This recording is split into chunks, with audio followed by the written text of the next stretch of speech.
received a call from inmate at the Department of Corrections. This call will be recorded and monitored. If you wish to block any future, dial 7 now. To accept this call, press 5 now. To decline this call, hang up. Well, hello there, Mr. Clay. How are you? Yeah, it has been pretty hot these days, and I'm understanding that some of the air conditioning isn't working over there in some of these prisons. Well, that's good. Good. So if you're going to be on lockdown most of the day, it's nice to be sitting in a room where you won't have to melt. Yeah. Yeah, I know. In your area of the world, there's not too many people who have air conditioning, and so that's another thing about communities. We need to keep an eye on each other, and phone calls that you guys make. I remember I had an episode, and one of my friends from jail called, woke me up, and got me to take my readings and get my medicines. So I'm very glad that she did that. And there are instances in the world where people will make a phone call and stumble across something that needs medical attention, or needs a police presence or something. So there's a lot of good reasons to have the phone system out there. Oh my goodness. So your friend got out of prison? Wow, my goodness, a 50-year sentence. And yeah, I know. The sentencing to me is a very important thing. I really don't like people getting locked up for longer than they really need. Yeah, I know. There are a lot of people in there that should be there. And I don't think too many people, whether they're incarcerated, on the run, law enforcement, community service, I don't think any of these folks will disagree that people should go to prison. It's just that we, the taxpayers, have to pay for that. And we have to ensure that these folks are well cared for. And so if you put a person in there who's been diagnosed with cancer, you're going to have to treat that cancer. Or somebody who has a serious disability and has difficulty moving around, or people with mental illness or addictions. Locking a person up doesn't mean that they get less care than they had out here. And I understand that with me, I have the insulin pump to deal with my insulin. If I get arrested and go to prison, I don't expect them to provide me with all the stuff for an insulin pump. I should have thought about that before I committed the crime. But I do expect them to keep my diabetes under control, because if I die of diabetes while in prison, it could easily be traced back to the prison officials. But yes, it is good. It is good that he got out early. I mean, 50 years, that's a long time. And yeah, for murder, I can understand, but you told me, he tried really hard to prove that it was self-defense and he was protecting his family. It's good that it finally came through. It's a shame that it took 15 years to get it. Well, yeah, You have 60 seconds remaining. better late than never. But I am very happy for your friend, and if you want me to get in contact with him, follow up. Yeah, I'll be happy to. And you definitely keep fighting, because I know you're trying to get out for your innocence as well. And it's a tough battle, but the only way we'll lose is if we give up. So keep going, stay strong. Yes, definitely. You have 30 seconds remaining. Keep calling your family, sending emails, writing letters. Pictures are great. Keep in constant contact. They need to know that you care, and you need to know that they care. Right. Good. All right. Take care.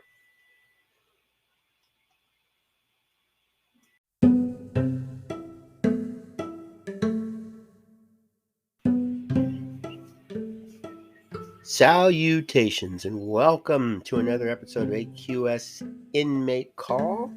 I'm your host, Joel Wilborn, and I hope you are having a wonderful day. I hope you're enjoying your time off and not being stressed and overworked in the office or school, and that life doesn't throw as many obstacles at you that you can't handle. And I definitely hope that you are spending time with friends, family, loved ones, and realize that life is short and there's no guarantee that anybody's going to be there for you tomorrow and that you're going to be guaranteed the next day. See, I emphasize these things because not only does death take us away, but so does prison. People could just simply be minding their own business, conducting regular daily affairs, and then get handcuffed, sent to trial, and put in prison. And I know there's not a lot of innocent people that's locked up in prison, but there are people who did not commit a crime who are in prison. And there are people who did commit a crime, but not intentionally. It was just a bad choice, oversight, misunderstanding. Now, one of the things that makes national news, and I guess to a certain extent international news, is the young WNBA player who went to Russia. And she was sentenced to 9 years in a Russian prison, or I guess a work camp. And she says it was just an honest oversight, which is easy to believe because when she took off, she was completely legal. Hop on a plane, no problem. But when she lands, she's in an illegal state. Now, the thing people are talking about is she could have gotten a maximum of 10, but she got 9. But 9 years, that's a long time. A lot can change in 9 years. Just imagine, 9 years from now, what will computers be like? What will cell phones be like? And what was the world like 9 years ago? And what about the human body? What developments could pop up within 9 years? Now, as the world is looking at this sentence and this crime and this situation, they're thinking about things that they normally don't run across on a daily basis. Prison reformists, loved ones of people that are in prison, and law enforcement, judicial system, penal system, these are things that pop up on their mind constantly. It's prison sentencing is a way of life for us. But for the common folk, fortunately, it's not. You hear about it on the news. You follow the trial, the conviction, and you're happy the person's locked up. But do you think about what happens after that? Is it always fair? These people committed a crime. Should they be accepting of the situation, of what's going on with them? You know, if they don't get the medicine that they need, if they don't get contact with their loved ones on the outside world, or the sentence that they get. Now, if a jury, before making a sentence recommendation to the court, What if all of them were given a list of what it would cost through the years? If you sentence this person to 5 years, this is how much it would cost at the end of the 5 years. If you sentence the person to 10 years, this is what it would cost at the end of 10 years under normal circumstances. That's not saying that there's a prison riot and there's destruction in the place and people have to be moved around, or if there's a natural disaster, or if a person gets sick. Those could increase the cost. But with inflation, cost of food going up, cost of medicine going up, cost of materials, it's expensive. And let's say you live in a neighborhood, you go to work, and you're pulling in $45,000 a year. And it's just you're single. And so you get married, and maybe the two of you're pulling in $100,000 a year. And you start a family, and you're living off $100,000. It's comfortable for you, considering where you live. But to lose some of that income, or all of it, would be very straining on your life. And let's say this person commits a crime, and they decide they're going to sentence this person to 5 years. It could cost the state $60,000 a year to keep this person in prison.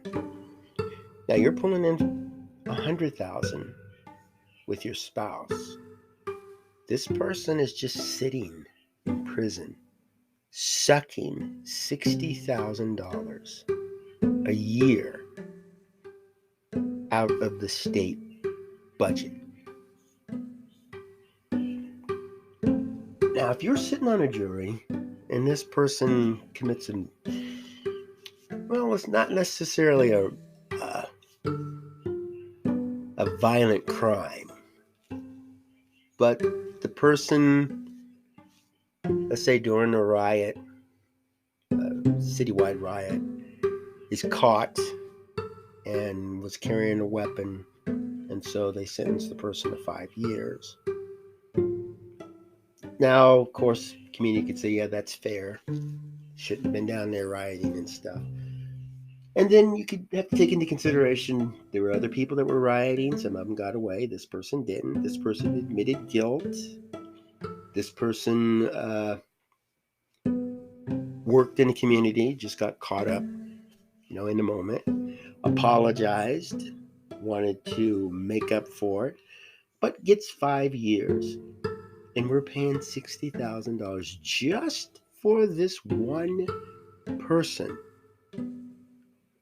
Now, me personally, if I'm making $45,000 a year and I'm working every day and I have my expenses, my travel expenses, my clothing expenses, any taxes that I have to pay, this is part of my $45,000 that comes out of that just off the top.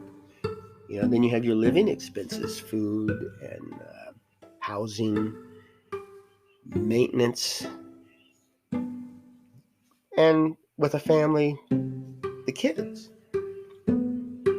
So this person could have been making, let's say, $80,000 a year, now sitting in prison, sucking out $60,000. Well, if this person was the sole supporter of his family, his wife is a stay-at-home mom, she's going to have to go out and get a job. She's going to have to pay for child care. She's going to have to make appointments for the family and for herself.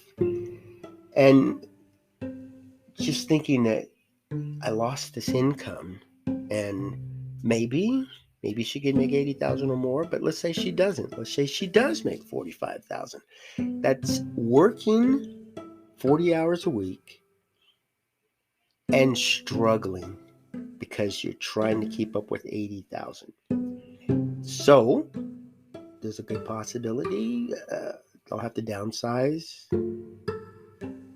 the home, car, amenities. And I mean, the food, you think with one less person in the household is a little cheaper, except now she's going to be using more gas. She could possibly have to, maybe they had two cars and she has to sell them both and get a more economical vehicle to try to tote the kids around and herself. She may start riding the bus, carpooling. That's an effect on the family, it's an effect on the community. And now the state or federal government receives less taxes. Instead, they're spending more of their budget for this person instead of receiving the regular taxes that this person was paying. And we've got a greater risk of trauma, stress, mental anguish, all because we want to send a message to this one person who's already been caught and already been sentenced.